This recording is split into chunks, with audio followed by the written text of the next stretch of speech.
सभी को जय मसीह की। प्रभु यीशु मसीह का अनुग्रह और शांति आपको मिलती रहे। जब हम पुराना नियम पढ़ते हैं तो परमेश्वर के सामर्थ का मुहैया देखते हैं कि कैसे परमेश्वर अपने लोगों को मिस्र की गुलामी से छुड़ा के लाया। उसी प्रकार जब हम नए टेस्टामेंट में, न्यू करार में देखते हैं कि कैसे परमेश्वर हमको उस बुरे मिस्र से, हमारे पाप से, हमारे पुरानी जिंदगी से, अपनी सामर्थ से निकाल के लाया अपने पुत्र के राज्य में। तो आज का एक इंटरव्यू बहुत ही ऑसम और इंटरेस्टिंग होने वाला है। हम उसी परमेश्वर की सामर्थ में बात करने वाले हैं कि कैसे परमेश्वर बुरी चालों से, बुरी दृष्टि से, बुरी सामर्थ से अपनी महिमा के दम पर हमको अपने राज्य में लेके आता है। तो मैं अपने भाई अनुकूल को आज के शो में, आज के इंटरव्यू में इनवाइट करना चाहता हूं और उनसे पूछना चाहता हूं कि कैसे परमेश्वर ने उनकी जिंदगी में कार्य किया और किस किस प्रकार की मुसीबतें थी पुराने मिस्र में, यानी पुरानी जिंदगी में। तो प्लीज ब्रदर आप आइए और अपनी स्टोरी का हमको बताइए। क्या मसीह के brother, please get seated. Thank you. Yes. तो first of all thanks for having me. और मैं सबसे पहले परमेश्वर पिता का धन्यवाद करना चाहता हूँ, प्रभु यीशु मसीह का और पवित्र आत्मा जी का, कि उन्होंने मुझे अवसर दिया ताकि मैं ये गवाही शेयर कर सकूं, अपनी ग्लोरी के लिए नहीं बट परमेश्वर की महिमा के लिए। और इस टेस्टिमोनी के द्वारा परमेश्वर बहुतों को रीच करे और ये बहुतों के जीवन में विश्वास का कारण बने। बहुत से जो परमेश्वर को नहीं जानते हैं और बहुत से जो लूकवार्म चल रहे हैं, उनके जीवन में भी ये काम करे। आमीन आमीन आमीन। तो ब्रदर, वो कौन कौन सी घटनाएं थी जो आपको करीब लेके आई यीशु मसीह के, या वो कौन सी घटनाएं थी जिन घटनाओं के कारण आप यीशु मसीह को जानना स्टार्ट किए, आपका परिवार स्टार्ट हुआ? तो ये शुरुआत है जब हमें मसीह का सबसे पहले पता चला। तो वो ईयर था 1997 और तब मैं जन्म नहीं लिया था मैंने। और मम्मी उस समय घर पे थी, पापा गए हुए थे जॉब पे और भैया स्कूल गए हुए थे। तो उस टाइम पे एक पाजी साहब आए घर पे और उन्होंने ट्रैक्स बांटे मम्मी को और सुसमाचार सुनाया। और मम्मी को ये भी बताया कि बल्लूपुर में प्रार्थना होती है इस जगह पे, और मम्मी को आने के लिए कहा। तो उस समय परमेश्वर ने उसी समय से मम्मी को चुन लिया था, इस परिवार को चुन लिया था। और वो वचन का बीज मम्मी के अंदर परमेश्वर ने प्लांट कर दिया था, क्योंकि मम्मी ने वो वचन पढ़ा और वो वचन के अंदर गया। और परमेश्वर का वचन कभी टलता नहीं है, इट नेवर गोज ब्लंट, कभी भी खाली हाथ नहीं आता वापस। और इसकी उस समय क्या हुआ कि हम थे बिल्कुल लाइक कट्टर हिंदू थे। पापा काफ़ी पूजा पाठ में थे, अच्छा खासा, मम्मी भी करती थी पूजा और भैया भी थोड़ा बहुत करते थे।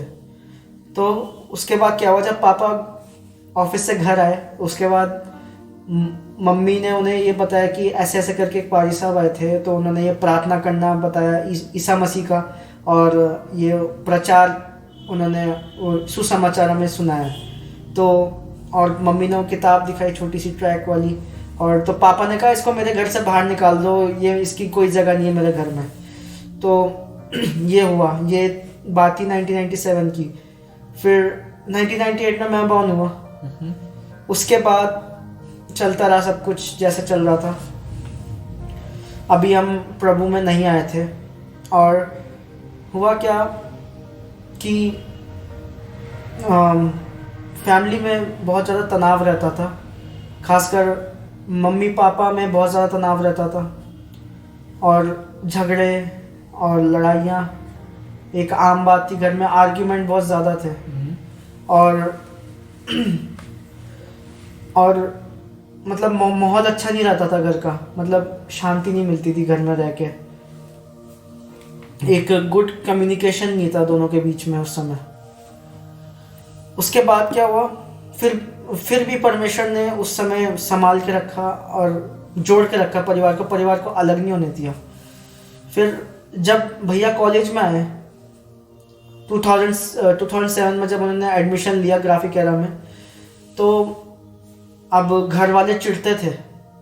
अपने ही रिश्तेदार, अपने ही करीबी खून जिन्हें कहते हैं खून के रिश्ते वाले, ब्लड रिलेटेड, तो वही लोग चिढ़ते थे कि how they are so successful and इनके तो दो बेटे हैं और ये खुद भी इतनी अच्छी जॉब करते हैं। पापा ONGC में जॉब करते रहे, और तो लोगों को ये था कि इनके बच्चे भी आगे इतने सक्सेसफुल ना हो जाए। तो उन्होंने क्या किया, जिन्होंने भी किया परमेश्वर जानता है उन्हें, हम तो नहीं जानते, बट इतना हमें पता है कि ये घर वालों ने किया, क्योंकि कई बार हमने अपने घर वालों को देखा ये करते हुए, पकड़ा है उन्हें, और वो अनजान बन जाते हैं उस समय कि हम कुछ नहीं कर रहे हैं।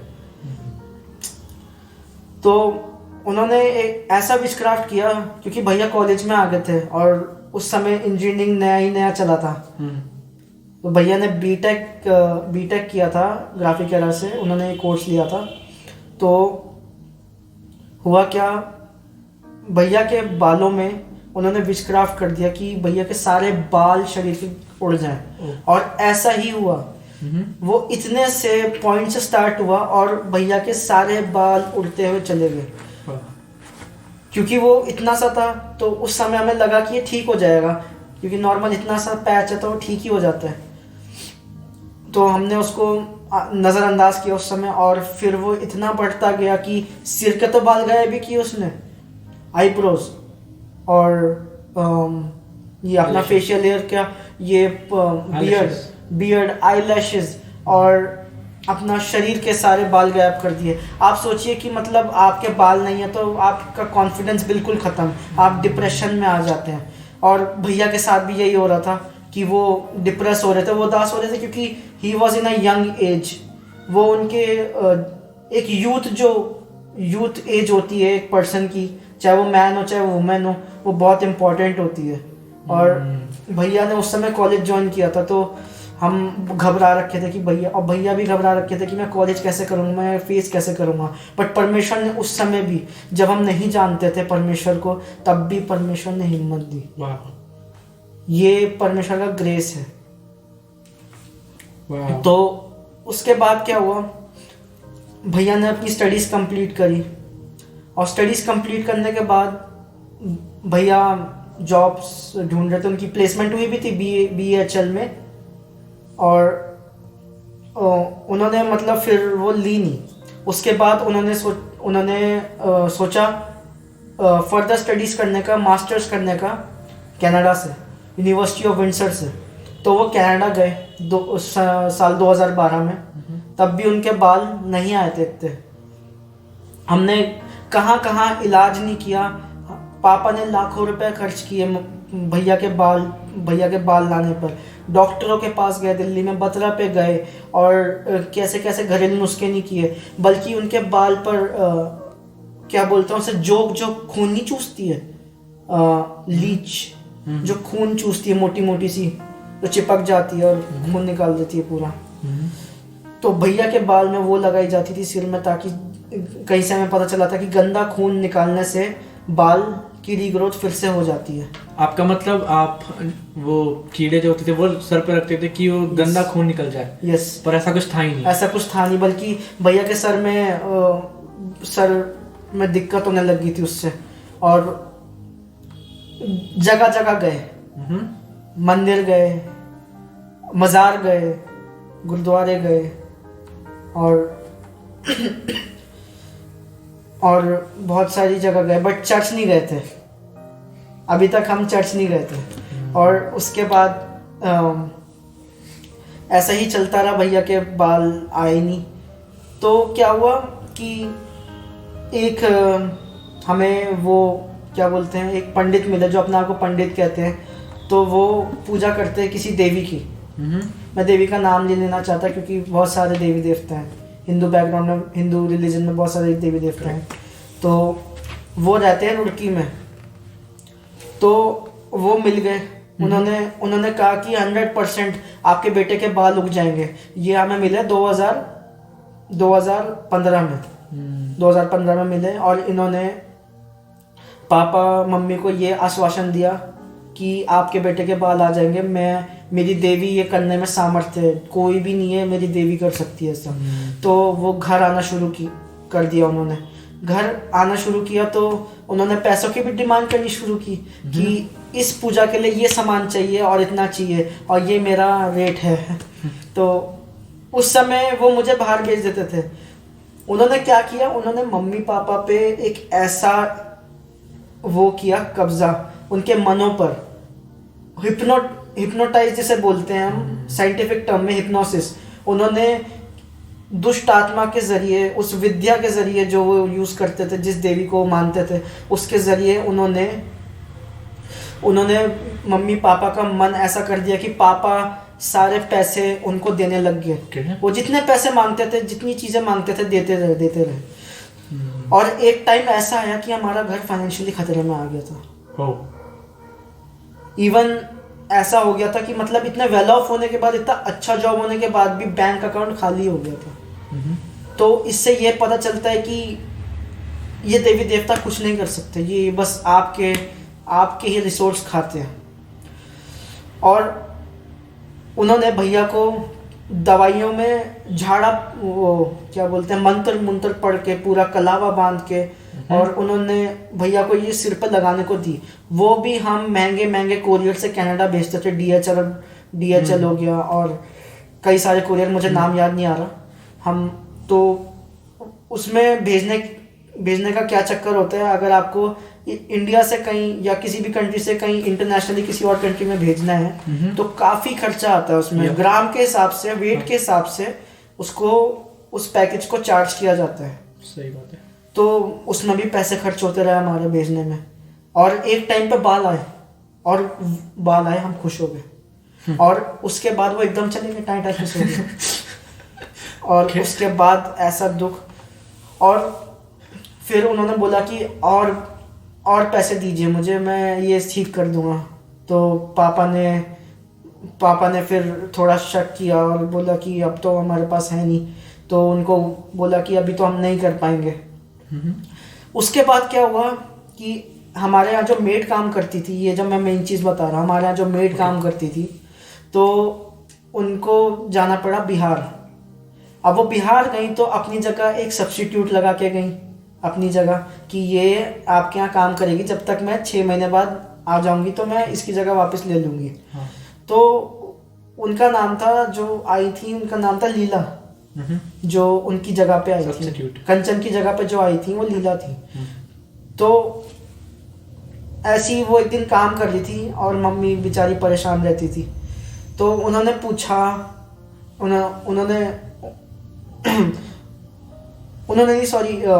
उस मेड ने बताया कि क्या बोलते हैं, जब मम्मी असल में मेड से बहुत ज़्यादा बातें करती रही कि घर वर के बारे में और बच्चों के बारे में। तो उन्होंने भी पूछा और मम्मी ने भी बताया कि मेरे बच्चे को ऐसी ऐसी प्रॉब्लम है, क्योंकि एक माँ बाप कहाँ नहीं पूछता। सही बात है।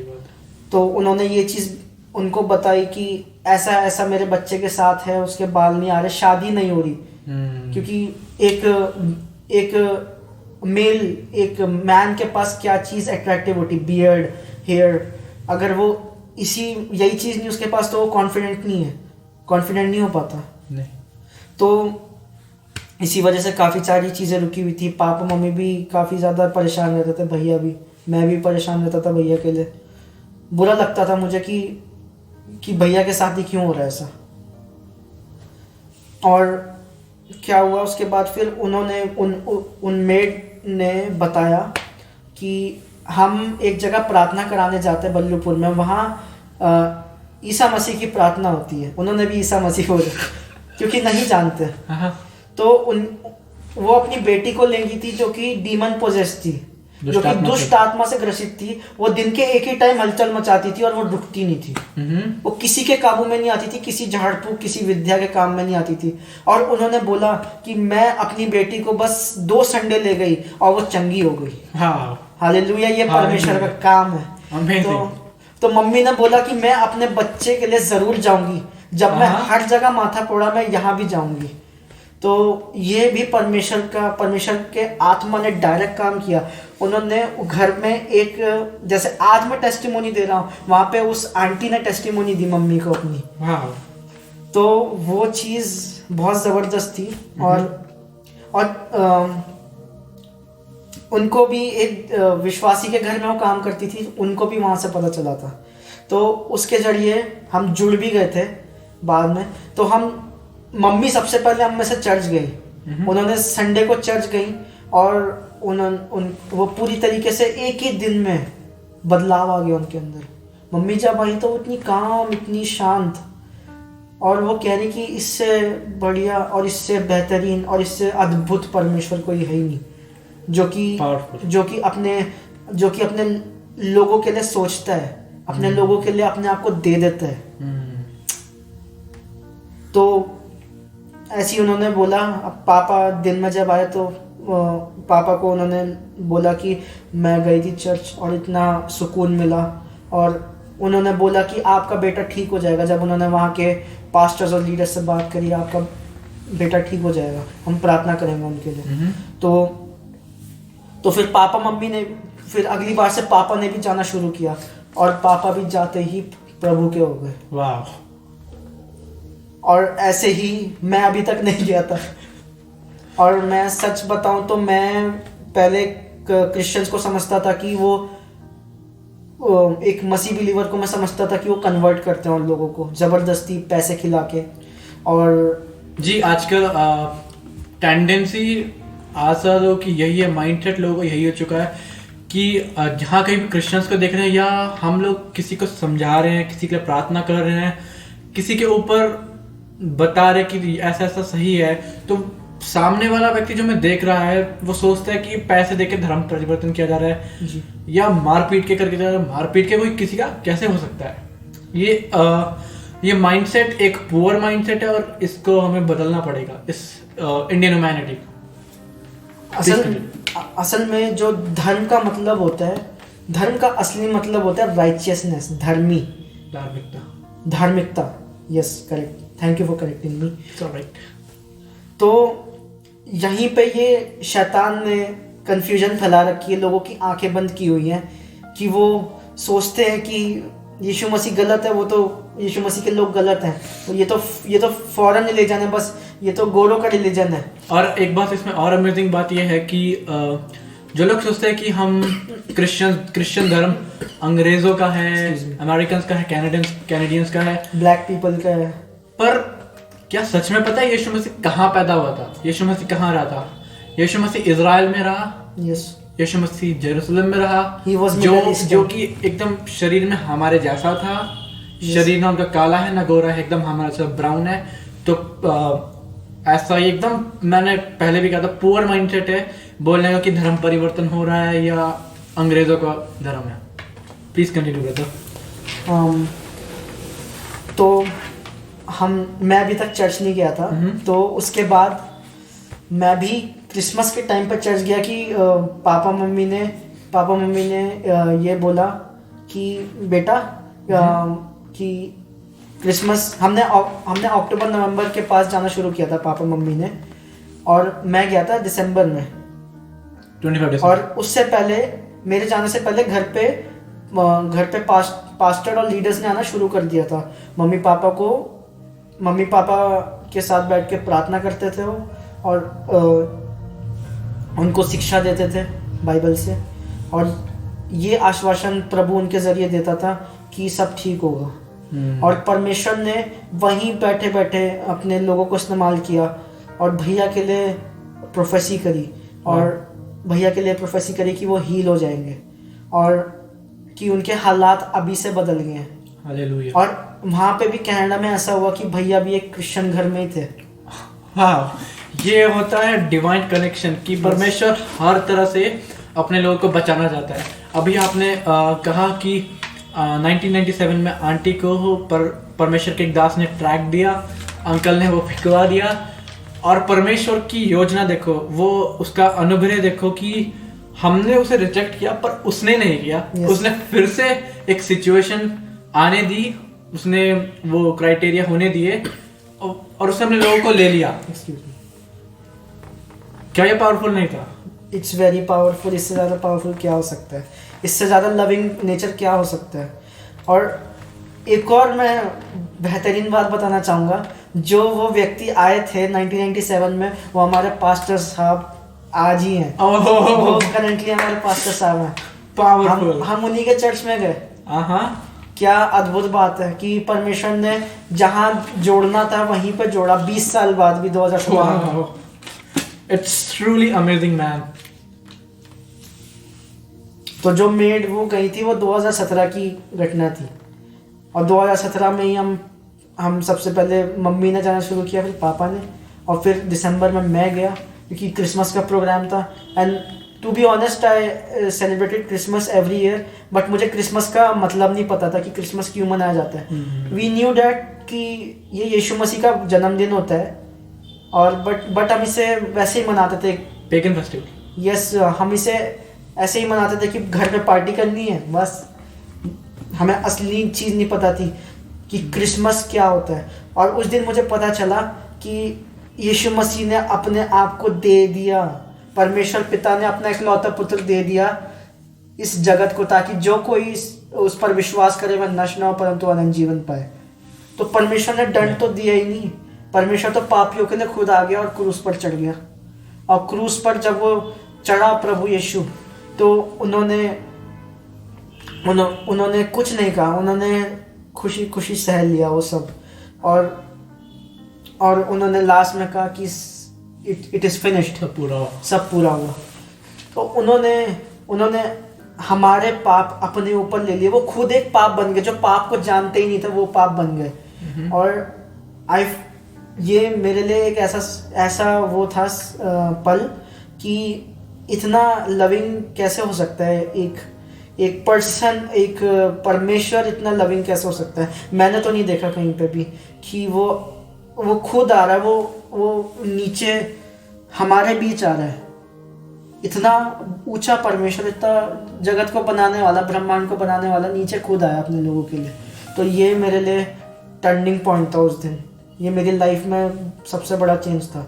तो इसके बाद मैंने भी रेगुलर प्रार्थना करना शुरू किया और चर्च जाना शुरू किया। और उतने में फरवरी में भैया भी आ गए, 2018 में फरवरी में। और भैया ने आते ही सबसे पहले बोला कि मैं चर्च जाऊंगा। ही केम ऑन लाइक वेडनेसडे, और उन्होंने बोला कि चर्च जरूर जाएंगे, संडे को जाना ही जाना है, कहीं घूमना नहीं है, चर्च जाएंगे। चर्च आए, उनके ऊपर प्रार्थना हुई। नहीं, उससे पहले सॉरी, फ्राइडे को हीलिंग सर्विस होती थी, उसमें गए हम। और फ्राइडे को जब भैया के ऊपर हाथ रखा, बस ऐसे ही किया और भैया गिरने को, उनके अंदर से जो चीज़ें निकली हमने देखा कि and he felt very light.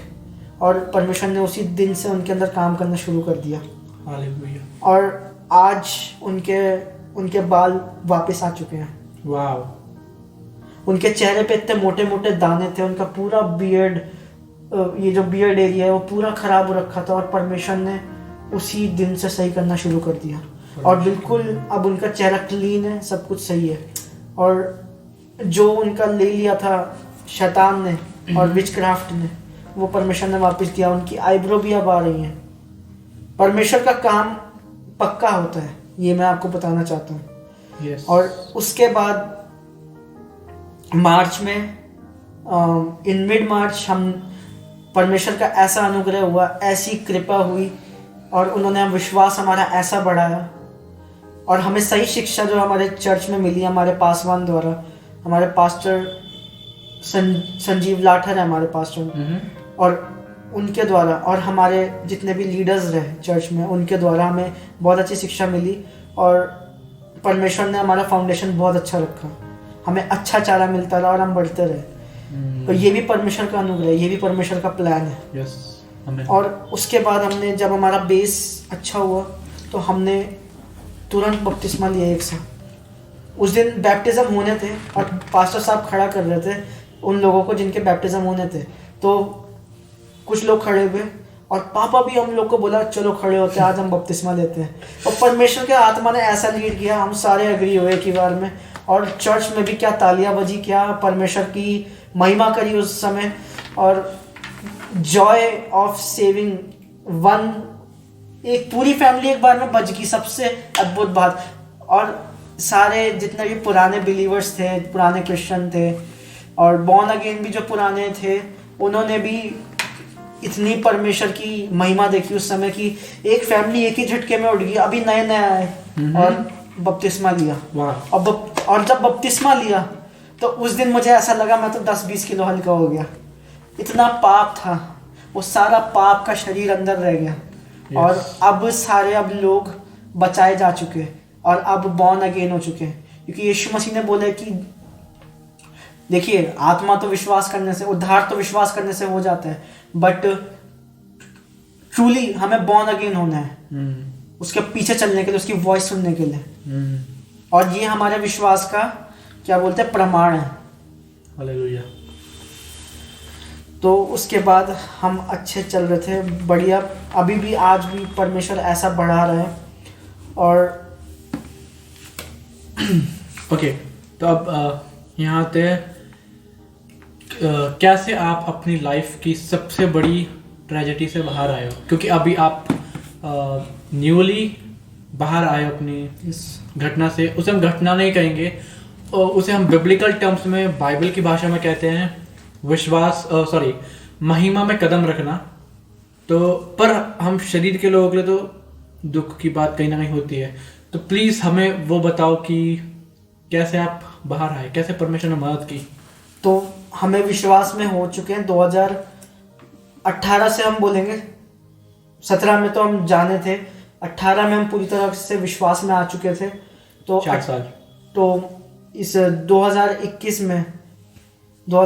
में ये जब आप सभी जानते हैं कि ये कोविड पैंडेमिक चल रहा है, और हम ये भी जानते हैं कि ये बाइबल में पहले से ही लिखा है कि ये अंत के दिनों में होगा। तो पापा और मम्मी और भैया और मैं, हम सब पे परमेश्वर का ये अनुग्रह था कि हमने एक दिन भी प्रार्थना नहीं छोड़ी। पापा ने तो एक घर में फेलोशिप और प्रेयर का एक समय बांध रखा था। वो ऑफिस से जितना थके हुए आते थे, परमेश्वर उन्हें फिर से चार्ज करता था। और वो प्रार्थना आराधना क्या ज़बरदस्त होती थी उस समय, परमेश्वर की सही में प्रेजेंस होती थी, और परमेश्वर ने बहुत सारे उत्तर दिया हमें इससे। तो हुआ क्या, ये पापा के बर्थडे के बाद अप्रैल 10, 2021 में पापा का बर्थडे मनाया हमने। और अपने बर्थडे से कुछ ही दिन पहले वो किसी के फ्यूनरल में गए थे, और तो वहाँ पे वो काफ़ी लोगों से मिले। उस समय पेंडेमिक चल ही रहा था, सेकेंड वेव चल रही थी। तो उसके बाद घर आए, बिल्कुल सही था, क्योंकि उन्होंने वहाँ पे परमेश्वर का वचन भी बताया अपने बिरादरी में, अपने हिंदू फैमिली में। उन्होंने परमेश्वर का वचन भी बताया, कहा कि यीशु मसीह ही उद्धार करता है सबका। तो इससे परमेश्वर को ही महिमा मिले, पापा को नहीं, परमेश्वर को ही महिमा मिले। और सब कुछ सही था, पापा बिल्कुल हेल्दी फिट एंड फाइन। अपने बर्थडे के दिन क्या मस्त उन्होंने केक काटा, परमेश्वर का धन्यवाद किया। और उस दिन हमने एज अ फैमिली ही वो मनाया, बर्थडे सेलिब्रेट किया घर पे ही। काफ़ी अच्छी डिशेस बनाई सब। और पापा उस दिन नाचे भी, क्योंकि my father he is very good at dance and he loves to dance. तो उसके बाद क्या हुआ, 4 दिन बाद ही पापा की ना तबीयत ख़राब होनी शुरू हुई। उन्होंने बोला कि मुझे मतलब थोड़ा सा बुखार सा लग रहा है, अभी कुछ मेजर नहीं है। 14 तारीख को उनकी तबीयत ख़राब होनी शुरू हुई। और उससे पहले हमारे लीडर, हमारे पास्टर साहब भी घर पे आए थे, उनसे मिलने, प्रार्थना हुई, सब हुआ, सब कुछ ठीक, सब लोग ठीक थे, कोई दिक्कत नहीं था। मतलब कोई इन्फेक्शन नहीं था, कुछ ऐसा कोई सिम्टम्स नहीं थे। तो अचानक ही 14 तारीख के बाद उनकी तबीयत और ख़राब होनी शुरू हुई, खांसी बढ़ गई उनकी, और ठंड लगने लग गई उन्हें। हमने क्या, वायरल भी चल रहा था उस टाइम, कोविड के साथ साथ वायरल भी चल रहा था, टाइफाइड भी चल रहा था हाँ, और जॉन्डिस भी चल रहा था, काफी लोग का मैंने Seasonal चल रहा था जॉन्डिस, सब सीजनल फ्लूज भी चल रहे थे। तो हमने सोचा ये वही होगा सीजनल फ्लू, क्योंकि हम तो प्रभु पर विश्वास करने वाले लोग हैं। हमने बोला ये समय भी टल जाएगा। उस समय भी पापा ने प्रार्थना नहीं छोड़ी। ये भी मैं परमेश्वर का अनुग्रह है कि पापा ने प्रार्थना नहीं छोड़ी, और शाम को बैठते थे आराधना करने के लिए, प्रार्थना करने के लिए, और परमेश्वर ने उनको संभाला भी, ठीक भी किया। उसके बाद क्या हुआ,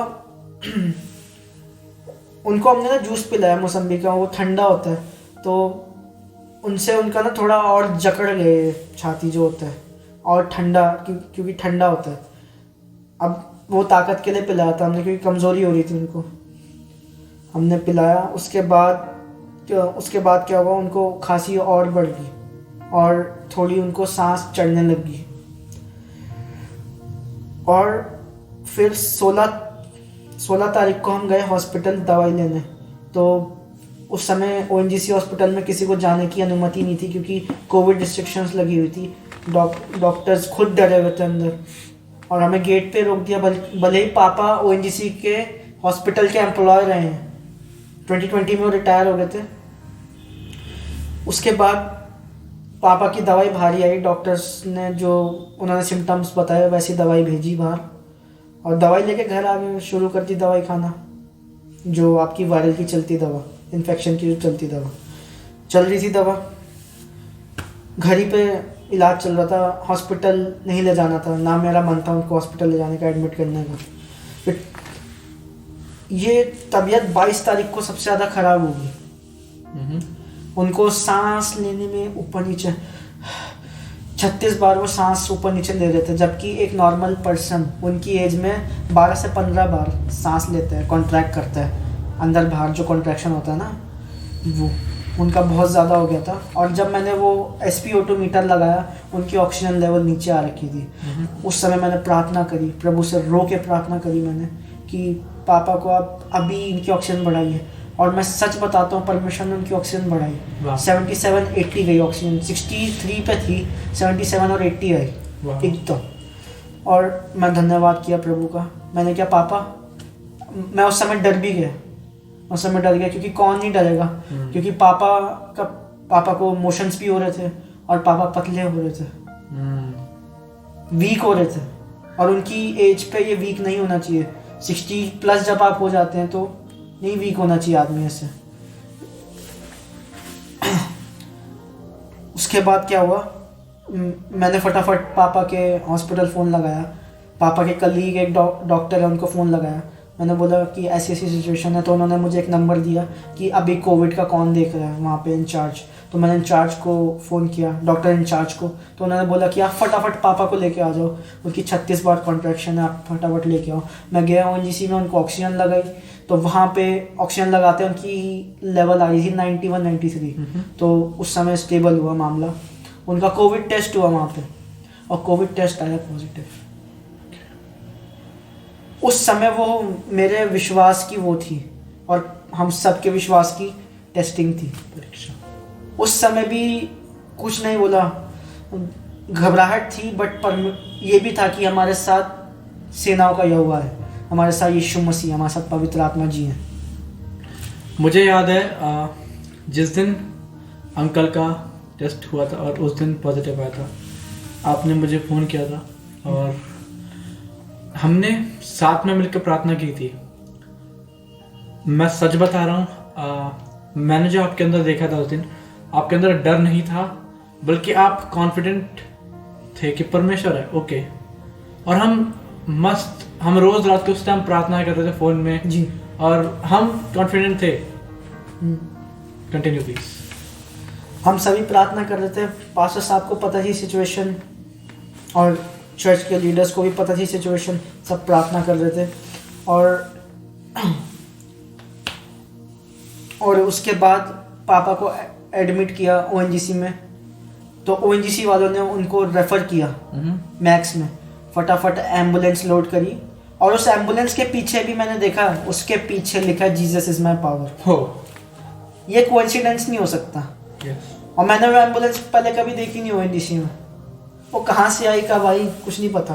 परमेश्वर उस समय, उस घबराहट के समय में, जब मेरी टेस्टिंग चल रही थी मेरे विश्वास की और मेरे घर वालों की और पापा के विश्वास की सबसे ज़्यादा, उस समय भी परमेश्वर साथ में था।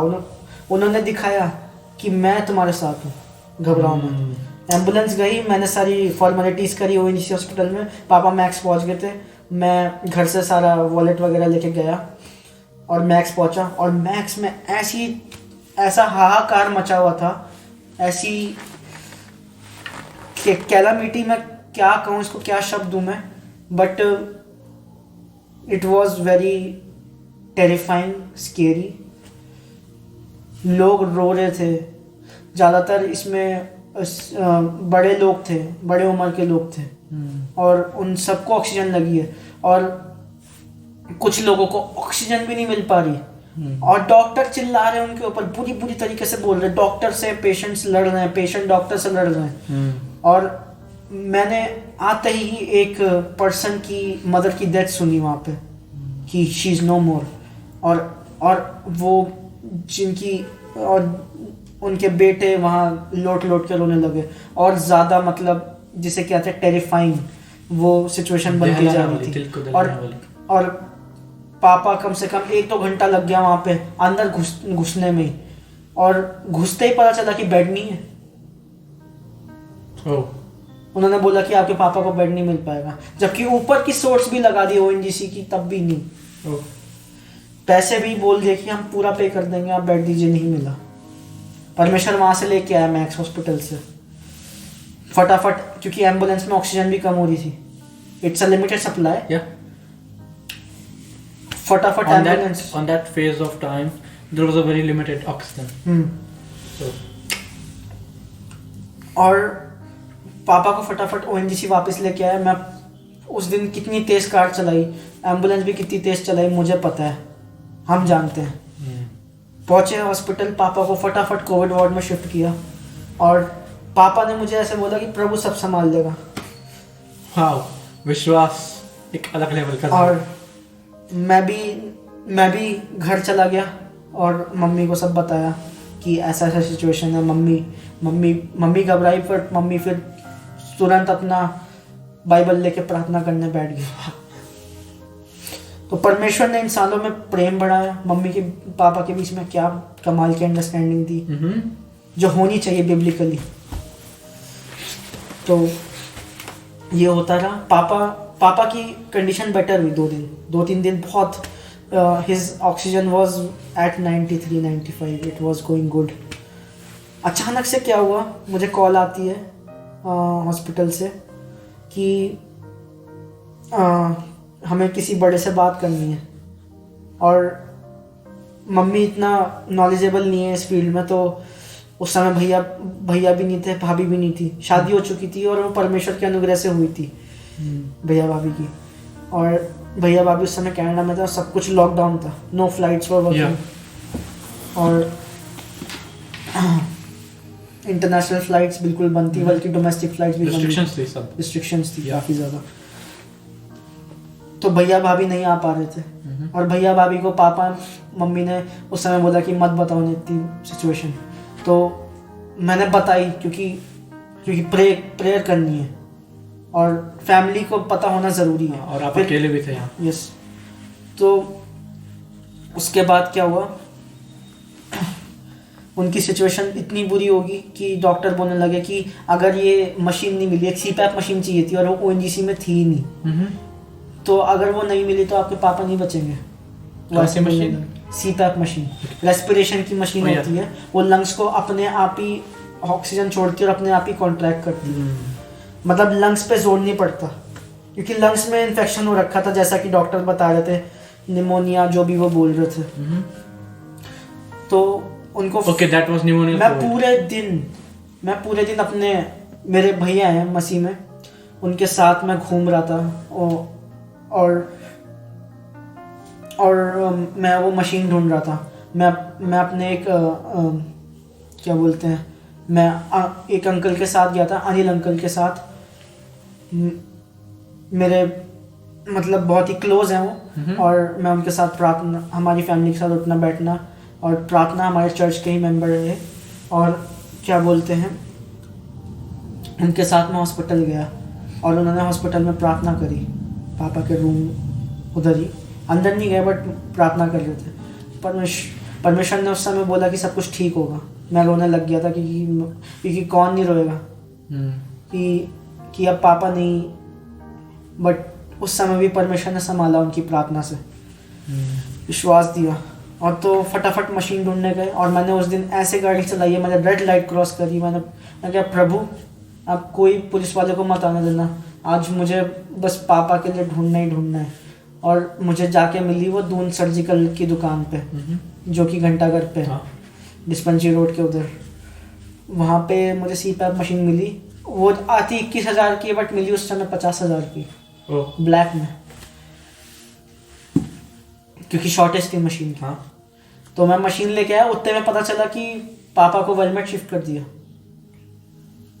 क्योंकि मैंने कंसेंट फॉर्म साइन किया हुआ था। उसमें लिखा था कि अगर कोई हायर सेंटर हमें मिलता है, इनकी अगर कंडीशन बिगड़ती है तो हम इन्हें फटाफट शिफ्ट कर देंगे। तो वेलमेट हॉस्पिटल ये अपना क्लेमेंट टाउन में है, टन्ना रोड पे, वहाँ पे पापा को शिफ्ट किया और वहाँ पे पापा का एकदम फटाफट इलाज हुआ। उनकी ऑक्सीजन सच में उस समय आ गई थी, ONGC में 50 थी और वहाँ पे पूरी 99-98 आ गई थी, बिल्कुल नॉर्मल आ गई थी। उन्होंने बहुत अच्छा इलाज किया उस समय और परमेश्वर ने प्रार्थनाओं को सुना। परमेश्वर से जो भी प्रार्थना कर रहे थे परमेश्वर ने वो सुनी उस समय।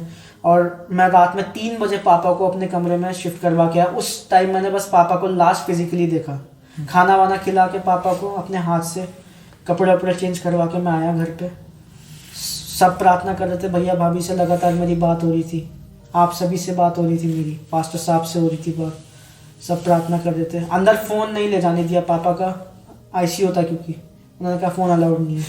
अगले दिन फिर मैं उनको बाइबल लेके आया कि ये बाइबल मुझे चाहिए, वहाँ पे पापा को देना बाइबल। तो उनके साथ और क्रिश्चियंस भी एडमिट थे वहाँ पे, ज़्यादा नहीं, 3-4 क्रिश्चियंस एडमिट थे। तो हम सब रोज़ मिलके वहाँ प्रार्थना करते थे। तो परमेश्वर ने वहाँ स्टेबल रखा, काफ़ी हफ्ते भर तक स्टेबल रखा पापा को उसके बाद से। और I mean 9 दिन तक बहुत अच्छा चला। फिर 4 तारीख को अचानक मुझे सुबह कॉल आता है, मैं सो के उठाई हूँ और मुझे कॉल आता है 4 तारीख को कि आपके पापा को 2 बार हार्ट अटैक आएगा या आ गया? आया नहीं है अभी, वो कहते हैं कि 2 बार हार्ट अटैक आएगा। उनको पहले से ही कैसे पता, परमेश्वर जाने। हाउ कैन दे से लाइक दिस कि मेरे पापा को 2 बार कार्डियक अरेस्ट आएगा? आप कैसे जानते हो, आप खुद आओ। तो मैंने वो परमेश्वर के हाथ में एकदम दिया, मम्मी और मैं एकदम रोते रोते बिलखते बिलखते प्रार्थना की परमेश्वर से। अभी भैया भाभी को नहीं पता है, अभी किसी को नहीं पता है, बट हम प्रार्थना कर रहे वीडियो कॉल पे ही। मम्मी ने बोला कि मेरे पति को दिखाओ, अभी आपको दिखाना ही पड़ेगा, हमें प्रार्थना करनी है उनके लिए, हमें उन्हें बताना है कि आप ठीक हो जाओगे यीशु मसीह के नाम में। हमने प्रार्थना करी और उसके बाद ये करने के बाद हमने कलीसिया में फटाफट मैसेज डाला, मैंने अपनी कलीसिया के ग्रुप पे, और आप सबको बताया कि आप प्लीज़ प्रार्थना कीजिए। मेरे पापा का हार्ट रेट 282 चला गया। 282 आप जानते कितना होता है? बहुत ज़्यादा। पहले एक बार लो था, एक बार हाई हो गया। 282 इट्स वेरी फास्ट। एंड उसके बाद क्या हुआ, परमेश्वर ने एकदम प्रार्थना सुनी और पापा का हार्ट रेट 282 से डायरेक्ट 77 बिल्कुल नॉर्मल, ठीक हुआ। परमेश्वर का धन्यवाद किया, महिमा करी सुबह, और तुरंत मैं हॉस्पिटल गया और हॉस्पिटल में वेट करता रहा। वीडियो कॉल तो नहीं हो पाई, वॉइस कॉल हुई, तो उन्होंने बताया कि पापा का अभी सब ठीक चल रहा है। वहाँ पे जब पापा के वाइटल्स देखे मैंने, जो चार्ट आता था रोज़, तो उसमें बता रहे कि अभी आपके पापा की कंडीशन हम बेहतर तो नहीं कह सकते, बट उनका वो इम्प्रूव हुआ है, क्या बोलते हैं, जो पहले वो 36 बार सांस ले रहे थे ना 1 मिनट में ऊपर नीचे, तो वो अब उनकी आ गई है 20 पे। तो मुझे अच्छा लगा कि इम्प्रूवमेंट कहीं तो हुआ, परमेश्वर ने किया। और डॉक्टर से जब मैंने कंसल्ट किया, डॉक्टर ने बोला कि आपके पापा अभी he is in critical condition, we will not say that he is good, but he is in both, मतलब स्टेबल है बस अभी। परमेश्वर ने उसके बाद हमारी प्रार्थना सुनी। और जब मैंने डॉक्टर से पूछा कि वो कैसे हैं, तो उन्होंने बताया कि he is not in good condition, he stable, अभी तो स्टेबल है, बट आगे नहीं पता, आगे क्रिटिकल भी हो सकते हैं। तो उन्होंने मतलब ये कह के भेज दिया मुझे। और मैं उस वेलमेट में 2 बार वीडियो कॉल होती थी, सुबह के टाइम और शाम के टाइम। मैं शाम के टाइम गया, मौसम अजीब सा ही हो रहा था, मेरे दिल में पता नहीं अजीब सा क्या हो रहा था कि कुछ ठीक नहीं है। ये आत्मा की अगुवाई हो रही थी कि कुछ ठीक नहीं है। उसके बाद जब मैं हॉस्पिटल पहुंचा तो उस समय मैं नर्वस था, बट फिर भी एक और लेडी आई जो मेरे साथ प्रार्थना करती थी, वो मसीह थी। वो बाइबल लेके आई, तो मेरा मन एकदम अच्छा हो गया। मैंने कहा प्रेज द लॉर्ड, जय मसीह की। तो हौसला मिलता है कि अगर आपके साथ एक और विश्वासी है तो आपको हौसला मिलता है। पवित्र आत्मा ने वहाँ भी मदद की। उसके बाद क्या हुआ, दिन में 1-2 बजे के बाद डायरेक्ट मैं 5:30 जब गया, तो मतलब 2-3 घंटे हो गए थे। तो मुझे कॉल आता है, वहीं पे मैं नीचे रिसेप्शन पे खड़ा हूँ और ऊपर जाने का वेट कर रहा हूँ। मैं 2nd फ्लोर पे वीडियो कॉल होती थी, मैं वहाँ जाने का वेट कर रहा हूँ। तो मुझे हॉस्पिटल से कॉल आया और कॉल करते बोलते आप कपड़े नहीं लाए। उन्होंने कुछ नहीं बोला, आप सोनकर जी के वो है ना गार्डियन, आप कपड़े नहीं लाए उनके। मैंने कहा कपड़े क्यों चाहिए, मैं घबरा गया। मैंने कहा कपड़े क्यों चाहिए इन्हें। सीधा ऊपर भागा मैं, और उन्होंने कहा आप ऊपर आइए, हमें कुछ बात करनी है आपसे। पापा के उधर ही गया मैं, और उसके बाद आधे घंटे वेट करने के बाद वो बाहर आए। उन्होंने सीधा डायरेक्ट मेरे मुंह पे बोला कि he is no more. 2 minute मतलब सुन हो गया, कुछ पता ही नहीं चला मुझे। आंखों में पानी आ गया, बट रो नहीं रहा। आंसू आ गया आंख में, बट वैसे फूट के नहीं रोया, बट समझ ही नहीं आया क्या हुआ। और मैं ना उनसे लड़ा, मैंने उनको बोला, मैंने क्या आपने मुझे 3 घंटे तक बताया क्यों नहीं। एक पेशेंट एक्सपायर हो गया, किसी का पेशेंट एक्सपायर हो गया, आप बता क्यों नहीं रहे। चुप रहे, उन्होंने कुछ नहीं बोला कि हम भूल गए, ये वो हो गया, हम इतने बिजी हो गए, बहाने बनाने लग गए। उसके बाद मैंने फटाफट कॉल किया। उस समय अनिल अंकल फ़ोन पे थे। अनिल अंकल का फ़ोन आया था कि पापा की तबीयत कैसी पूछने के लिए। तो मैंने बोला पापा नहीं है। वो हैरान हो गए, वो एकदम कह रहे क्या बोल रहे हो तुम। और उन्होंने उस समय बोला कि अनुकूल अभी जाके बोलो कि दोबारा मशीनें लगाएं और उनको वो दोबारा सारी चीज़ें अटैच करें, और हम प्रार्थना करेंगे सब मिलके, पास्टर साहब सब मिलके सब प्रार्थना करेंगे, कलीसिया सब मिलके। तो उन्होंने वो भी नहीं किया, कि कह रहे अब तो बहुत देर हो गई है, अब तो बॉडी ठंडी पड़ गई है। और उन्होंने पापा की बॉडी भी नहीं देखने दी मुझे अंदर आके खुद से, ना उन्होंने वीडियो कॉल पे दिखाई। बट परमेश्वर ने मुझे उस समय संभाला। मुझे बहुत गुस्सा आ रखा था, परमेश्वर ने उस समय संभाला कि मैंने अपने हाथों को कंट्रोल में रखा, अपनी ज़बान को कंट्रोल में रखा।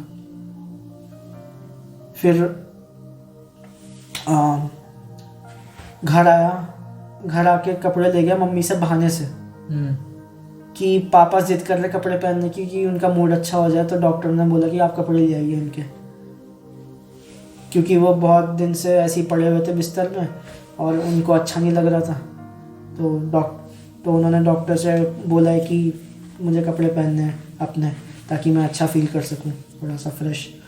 तो मैं मम्मी से ये बोल के बहाने से ले गया। मम्मी को नहीं बताया कि पापा नहीं है, क्योंकि अगर बताता तो वो आपा खो देती अपना उस समय, क्योंकि वो भी उस समय बहुत परेशान थी। खांसी जुकाम उनको भी हो रखा था, मुझे भी हो रखी थी।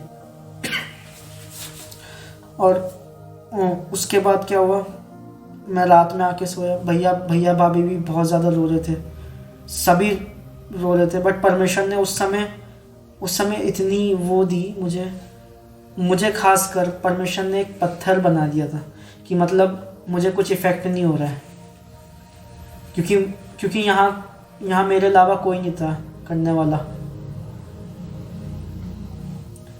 फिर आगे अनिल अंकल के ज़रिए और पास्टर साहब के ज़रिए सबको पता चला कि सोनकर भाई नहीं है, अब पापा नहीं है कि, तो खबर फैलती गई। और मेरे मसीह में भाई आए 2, जितिन भैया और सचिन भैया, उन्होंने आके मदद की और उन्होंने बहुत सहानुभूति दी, मुझे सिंपैथी दी। उस समय कहा कि सब ठीक हो जाएगा, कि प्रभु के पास गए हूँ। आई न्यू कि, और उस समय बस यही शांति थी कि हमारे परमेश्वर ने हमें फुल गारंटी दी है, 100% श्योरिटी दी है अपने लहू से कि you have eternal life in me, Yeshu ने। और बस उस समय यही एक मन में था कि पापा बहुत बढ़िया जगह है। कोई लोग जितने बेचारे जा रहे हैं वो सही जगह नहीं जा रहे, they are not going to heaven, but only Yeshu के लोग जा रहे हैं, क्योंकि यीशु ने उनके लिए उनके पाप क्षमा किए हैं, और इसीलिए वो यीशु मसीह में होकर के, उसकी इमेज में होकर के हेवन जा रहे हैं। शरीर तो यहीं रह जाएगा, बट लोग आगे की लोग यहीं की ज़िंदगी सोचते हैं कि बस अब सब खत्म यहीं पे, बट वहीं पे परमेश्वर का वचन क्या बताता है कि आगे का मैं कंटिन्यू करना चाहूँगा। जब आपने मुझे फ़ोन किया था उस रात को या अगली रात को, परमेश्वर उस बात का गवाह है और मैंने वो चीज़ देखी है। पवित्र आत्मा ने आपके अंदर वो स्वभाव उससे पहले वो डाल दिया था।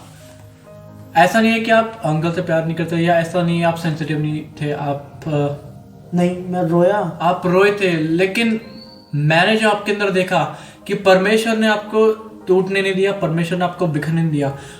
नॉर्मल व्यक्ति, इंसान, हम जैसा क्रिश्चियन, कोई भी नॉर्मल हो, अगर हमारे घर में कुछ भी ट्रेजेडी हो, हम परमेश्वर को कस करते हैं, परमेश्वर को बुरा कहते हैं, पर पवित्र आत्मा ने आपके अंदर जो कार्य किया वो सच में बहुत तारीफ वाला था। और आपके शब्द भी ये थे कि परमेश्वर ने दिया, परमेश्वर का नाम ऊंचा हो, जैसे अय्यूब ने कहा था। तो सच में उस फेथ की टेस्टिंग में, विश्वास की टेस्टिंग में परमेश्वर ने आपकी मदद की, और आप फेल नहीं हुए, आप पास हुए, और परमेश्वर को उससे महिमा मिली।